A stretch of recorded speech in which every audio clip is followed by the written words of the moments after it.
Bismillahirrahmanirrahim. Assalamualaikum warahmatullahi wabarakatuh.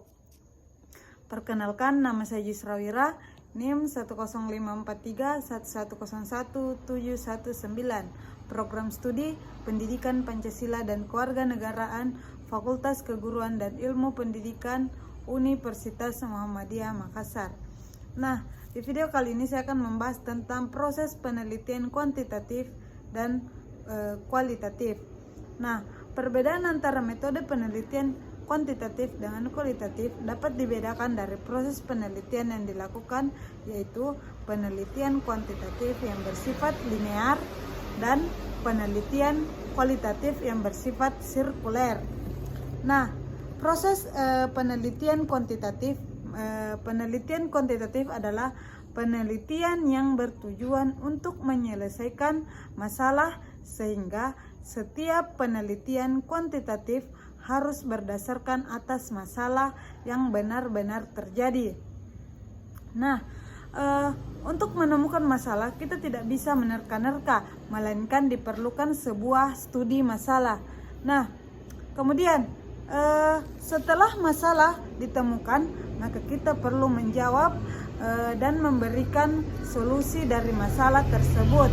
Agar masalah tersebut dapat dijawab, maka kita harus merumuskan masalah secara spesifik. Nah, rumusan masalah dibuat secara spesifik dan dalam bentuk kalimat tanya. Setelah menentukan rumusan masalah, maka peneliti menentukan konsep dan teori yang relevan dan hasil penelitian yang relevan.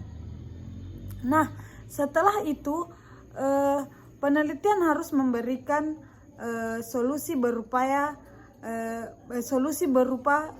jawaban. Sementara itu selanjutnya disebut sebagai hipotesis.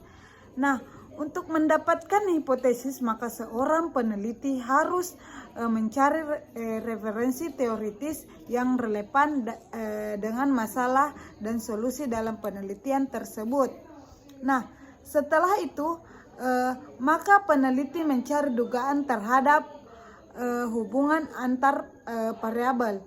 Selanjutnya diperlukan pengujian dengan memilih metode, strategi pendekatan yang sesuai dan ideal, serta menyusun instrumen penelitian. Kemudian setelah metode penelitian dipilih, selanjutnya peneliti membuat instrumen penelitian yang digunakan untuk mengumpulkan data. Setelah itu peneliti mengumpulkan data dan mengambil data. Jika populasi dari penelitian yang diambil banyak, maka penelitian dapat mengambil data sampelnya saja. Nah, kemudian jika data tersebut sudah diperoleh, maka dilanjutkan dengan melakukan analisis terhadap data tersebut. Analisis data tersebut bertujuan untuk menjawab masalah dan menguji hipotesis. Nah, setelah itu hipotesis, peneliti melanjutkan dengan membuat kesimpulan.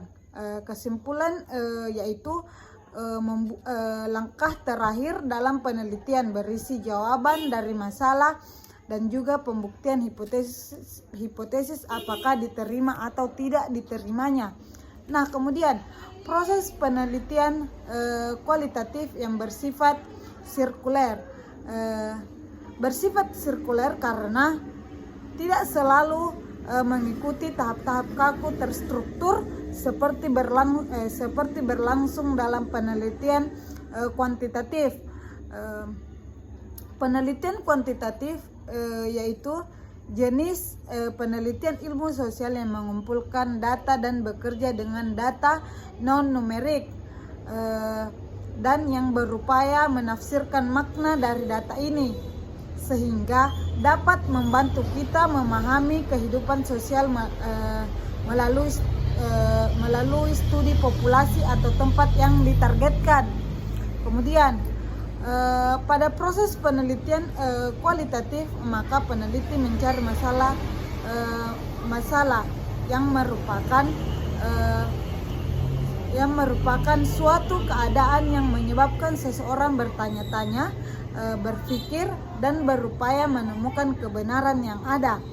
Nah, selanjutnya menentukan rumusan masalah yang bersifat bertanya, kemudian menentukan konsep, teori, serta hasil penelitian yang relevan. Selanjutnya peneliti membuat instrumen penelitian yang digunakan untuk mengumpulkan data. Nah, pengumpulan data dilakukan dengan menemui sumber data. Hal-hal yang perlu diperhatikan saat melakukan pengumpulan data adalah menciptakan hubungan yang baik antara peneliti dengan sumber data. Kemudian, analisis data yang meliputi pengolahan dan pemaknaan data dimulai sejak peneliti memasuki lapangan. Hal yang sama dilakukan secara kontinu pada saat pengumpulan sampai akhir kegiatan pengumpulan data, secara berulang sampai data jenuh. Dalam penelitian kualitatif, teori tidak dimanfaatkan untuk membangun kerangka pikir dalam menyusun hipotesis. Karena penelitian kualitatif bekerja secara induktif dalam rangka menemukan hipotesis, setelah itu barulah membuat kesimpulan yang berisi jawaban dari masalah dan juga pembuktian hipotesis tersebut. Nah, mungkin itu saja yang dapat saya sampaikan. Kurang dan lebihnya mohon dimaafkan. Wabillahi taufiq wal hidayah. Wassalamualaikum warahmatullahi wabarakatuh.